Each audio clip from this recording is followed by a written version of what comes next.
தெய்வீக திருமகன் பசும்பொன் முத்துராமலிங்க தேவர் அவர்கள் எந்த மேடையில் பேசினாலும் அதை பதிவு செய்து மேலிடத்துக்கு அனுப்புவதில் பிரிட்டிஷ் அதிகாரிகள் முனைப்புடன் செயல்பட்டனர்.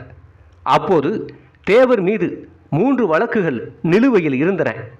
27/6/1939 ஆண்டு அன்று அருப்புக்கோட்டையில் பேசிய உரை, 26/7/1938 ஆண்டு அன்று பெருநாளியில் பேசிய உரை, 18/6/1939 அன்று உசிலம்பட்டியில் பேசிய உரை என்று 3 மேடை பேச்சுக்காக தேவர் மீது வழக்கு தொடரப்பட்டு இருந்தது.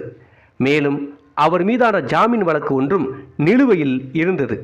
இந்த நிலையில் செப்டம்பர் 10, 1939 அன்று காங்கிரஸ் காரிய கமிட்டி கூட்டம் கூடியது.